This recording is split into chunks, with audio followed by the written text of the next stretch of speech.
We're in the Himovitz Jensen Gallery in Sacramento, and this show is called Illuminations, and I'm going to read 3 poems in a little reading dedicated to my mother. The first 2 are from piano music. And this one is called Fugue. 1. I am the true daughter of a soldier, she declared, and her posture did nothing to contradict it. From Anastasia by Peter Kurt.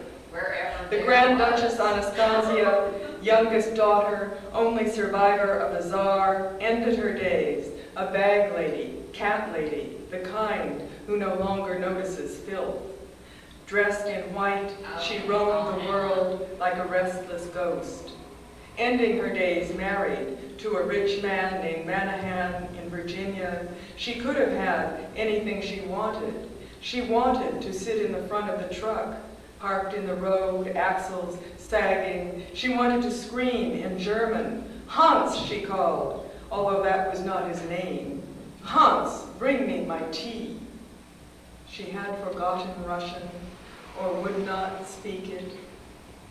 You had been through what I had been through at the end when the soldiers spoke Russian around us. But she never extended her hand to anyone except in a regal manner. 2. The woman is old or middle-aged, wearing 3 shades of green, hat, sweater, maybe 2 sweaters, dress or skirt, maybe dress and skirt. Under the hat, dyed black hair. On her feet, tennis shoes. She comes in the office, asks the boss for a pencil. We have to write our name and number on our suitcases. That's how they're doing it now. Next day she paces outside, waiting to request a pencil. We have to write our name and number on our suitcases. That's how they're doing it now. And she never extended her hand to anyone except in a regal manner. 3. The yoga teacher asks, who are you without name or address, business, family, social circle? Fräulein Unbekannt, Miss Unknown, Frau Tchaikovsky, Anna Anderson, Anastasia Manahan, she was called during her survival. The young woman lay with a soldier named Tchaikovsky under the straw, the long, dark journey, his body warm and rough. He was her savior. She gave birth to a son that the family of Tchaikovsky raised, if the child lived. Fräulein Unbekannt told her strange story piecemeal at the asylum. At first, she didn't want to be who she was, wanted to step anonymously into her sorrow. But in the end, sorrow is not a name. I am the daughter of the Tsar, she said simply.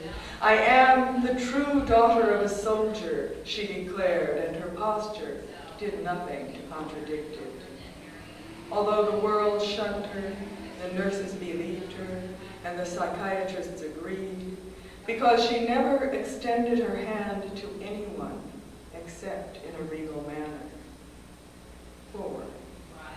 A marsh hawk flies over sunken earth, the foundation of some large and forgotten building. I think it is an eagle following me. It cries, scream, scream, scream.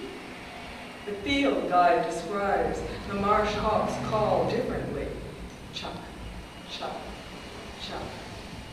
A woman in 3 shades of green paces the corner. Who are you? I believe it is a marsh hawk because it lifts itself, alternately flapping and soaring with the harrier's characteristic flight, and lands in a scraggly elm above me that bears the fruit, light and shadow, and disappears. Some unconscious thought escapes me. 5. Who are you without name or address, business, family, social circle? I am The true daughter of a soldier, she declared, and her posture did nothing to contradict it. We have to write our name and number on our suitcases. That's how they're doing it now. She roamed the world like a restless ghost. And she never extended her hand to anybody except in a regal manner.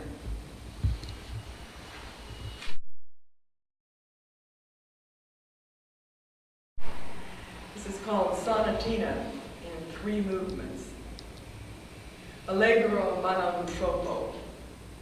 Woman of the Hmong stands out on the sidewalk in a pattern of thin yellow leaves, like birds in the sky or stones in a clear stream. She wears a baby on her back. She has sewn him like a jewel into a hat of red cotton, reverse applique on black, and his eyes are beads, fat and smiling, half as big as his mother. She is tiny as a 10-year-old or a shrunken 90-year-old grandmother, and she wears him like a huge, priceless jewel.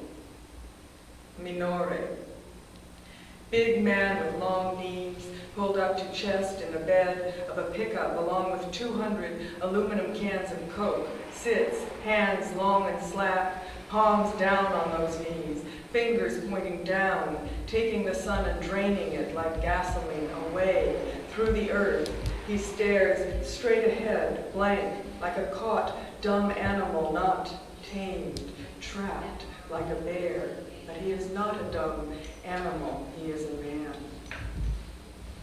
And the last one is maggiore, a major key.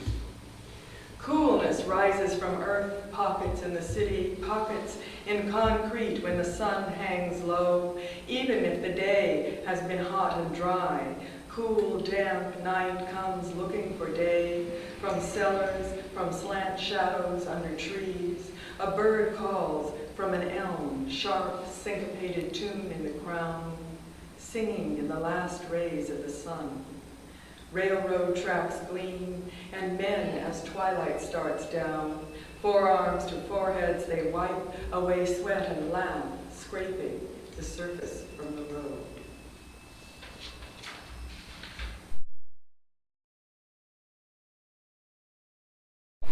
Now that I am in the light, I see. This is dedicated to Victoria and Fred Dalkey and Mary Zeppa, who have all appeared in my dreams. Platonic, a world spreads before us. The song of a bird breaks an awed silence. I have escaped a dark warehouse in my dream, out onto an elemental plane that oozes, crystallizing lava, but I am not alone. Victoria is here, with her voice like opium poppies. Fred, an artist who draws himself new in the red ink of earth every day. And Mary, who sings like a child, flies over the destruction of history. In her songs rocks the cradles of motherless geniuses. Now that I am in the light, I see details unfamiliar. A rock silky with obsidian, light within the granite stone, moves, cobra or python, enormous, displaced snake of the jungle. I jump back. Victoria laughs. A bell chimes. Morning. I say, I've left my glasses inside, where I can never go again. You, my friends, my co-survivors, will have to be my eye.